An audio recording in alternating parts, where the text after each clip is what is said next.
Nah, sekarang kita membahas plan B. Plan B itu asumsinya kalau perusahaan milih plan B, perusahaan akan menerbitkan saham biasa dan saham preference ya. Saham biasa nilainya $10 per lembar, saham preference 9% itu nilainya $50 per lembar. Sehingga ini asumsinya adalah 50% dari saham biasa, 50% dari saham preference. Kalau kita bikin keterangannya seperti ini ya, bahwa saham biasa nominal $10 itu akan diperoleh setengah dari 4 juta yaitu 2 juta. Kemudian saham preferennya juga akan diperoleh 2 juta. Nah, nanti pertanyaannya adalah berapa lembar akan kita peroleh dari masing-masing saham ini? Berapa yang akan kita terbitkan dari saham biasa maupun saham preference? Untuk obligasi itu saja 0 karena kita tidak membahas obligasi di plan B ini. Sekarang kita lanjutkan untuk plan B. Kita akan membahas atau mencari berapa lembar saham yang harus diterbitkan untuk memperoleh dana 4 juta tadi, yaitu untuk plan B menerbitkan saham biasa $10 per lembar dan saham preference 9% $50 per lembar. Caranya tentu saja jumlah yang akan diperoleh itu kita bagi dengan per lembar saham untuk memperoleh berapa lembar saham yang harus diterbitkan. Misalnya untuk saham biasa nih kan akan diperoleh 2 juta ya dari saham biasa.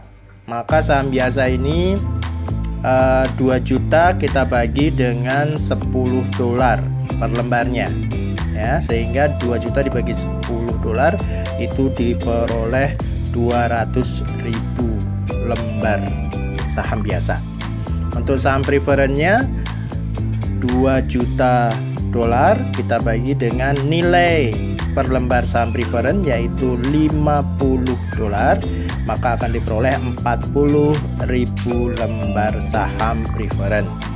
Sehingga bisa disimpulkan kalau perusahaan mengambil plan B untuk memperoleh dana, maka perusahaan harus menerbitkan 200.000 lembar saham biasa, per lembarnya $10, dan 40.000 lembar saham preferen, per lembarnya $50, atau totalnya 240.000 lembar saham yang harus diterbitkan. Sekarang kita kembali membuat perhitungan laba rugi untuk plan B. Asumsi laba yang harus diperoleh adalah 800.000. Ini laba ini diperoleh dari aktivitas operasional ya. Jadi perusahaan itu harus dapat 800.000 per tahunnya ya. Kemudian itu akan dikurangi dengan bunga obligasi kalau kita menerbitkan obligasi, tapi plan B ini tidak menerbitkan obligasi ya, sehingga ini kita isi 0, sehingga earning before tax-nya masih tetap 800.000. Kemudian 800.000 ini kita kurangi dengan pajak 40%-nya yaitu 320, sehingga diperoleh earning after tax atau net gain-nya 480. Kemudian 480 ini akan kita kurangi untuk dividen saham preferen ya, dividen saham preferen sebesar 180.000. Didapat dari mana? Didapat dari jumlah lembarnya yaitu 40.000 lembar ya, dikalikan per lembarnya berapa harganya, kemudian dikalikan 9% ya, sehingga diperoleh 180.000. Sehingga laba yang tersedia untuk pemegang saham biasa earning per share-nya nanti tersisa 300.000.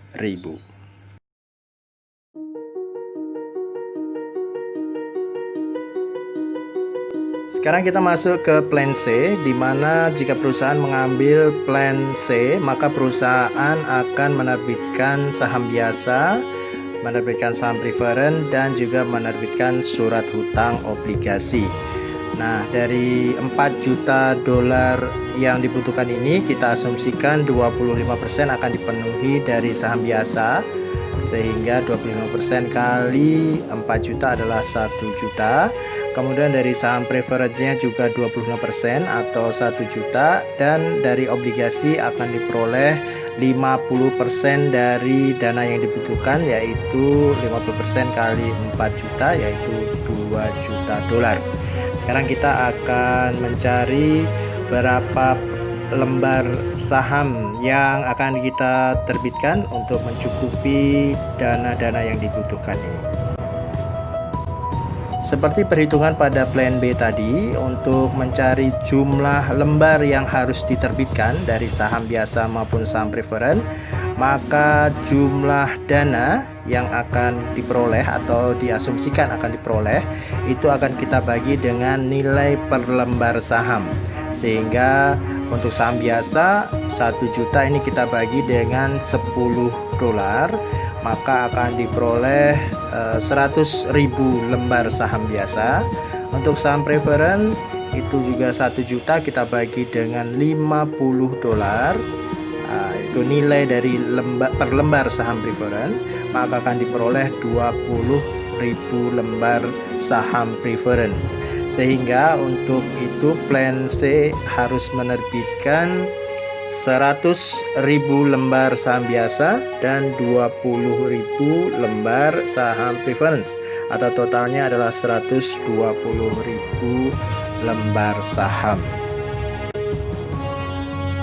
Sekarang kita membuat perhitungan laba rugi untuk plan C, di mana asumsi laba yang diperoleh oleh perusahaan dalam setahun adalah 800.000.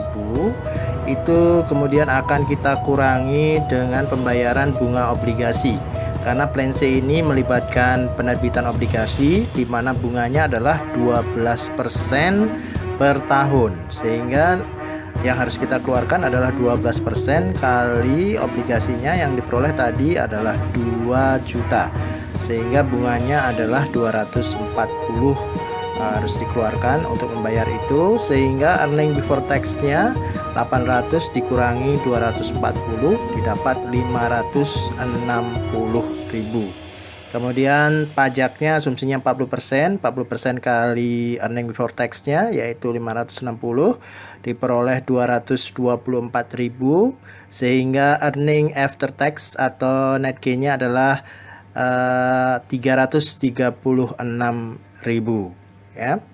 Nah, kemudian net gain ini akan kita kurangi dengan dividen saham preference. Dividen saham preference ada perhitungannya di sini, yaitu jumlah lembar saham preference-nya yaitu 20.000 lembar, kita kalikan dengan nilai per lembar saham preference yaitu 50 dolar dikalikan tarifnya. Tarif saham preference-nya yang dikeluarkan adalah 9%, sehingga diperoleh 90.000. Alhasil laba tersedia untuk pemegang saham biasa adalah 336.000 dikurangi 90.000 yaitu 246.000.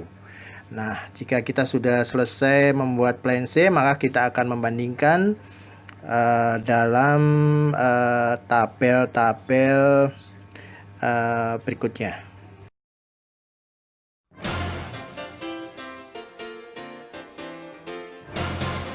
Ya, ini adalah tabel-tabel yang kita buat berisi hasil dari perhitungan-perhitungan dari plan A, B, dan C.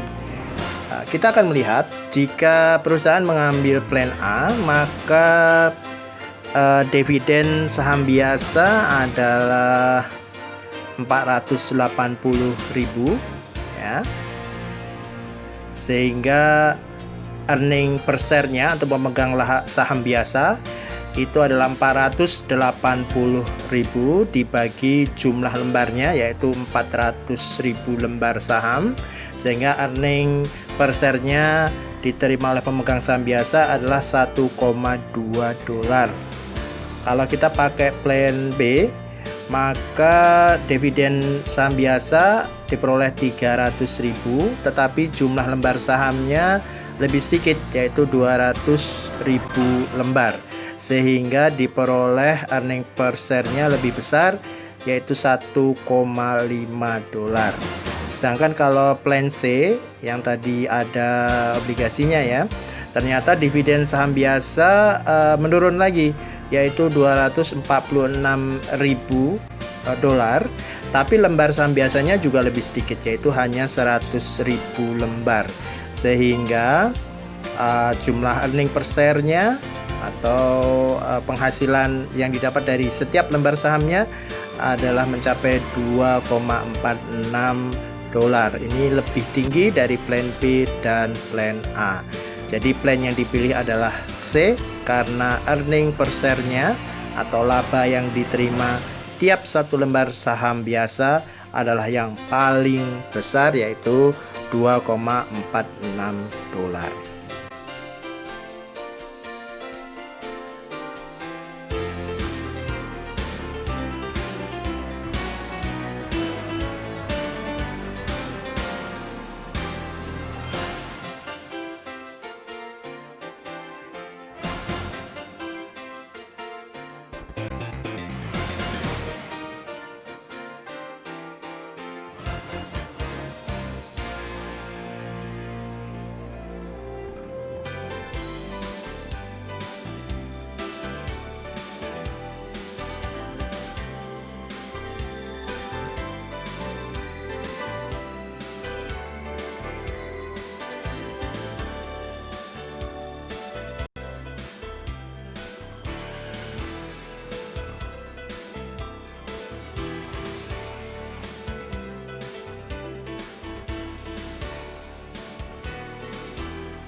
Itu tadi penjelasan tentang pembiayaan sebuah perusahaan saat mereka membutuhkan dana, bisa dengan menerbitkan saham biasa, saham preferen, dan juga surat hutang obligasi.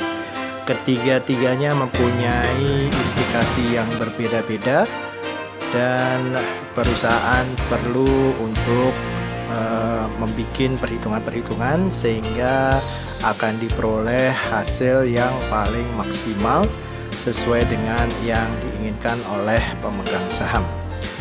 Oke, sampai di sini materi kita untuk sesi ke-8 dan 9 akuntansi keuangan. Kita akan bertemu lagi di sesi selanjutnya. Terima kasih. Assalamualaikum warahmatullahi wabarakatuh.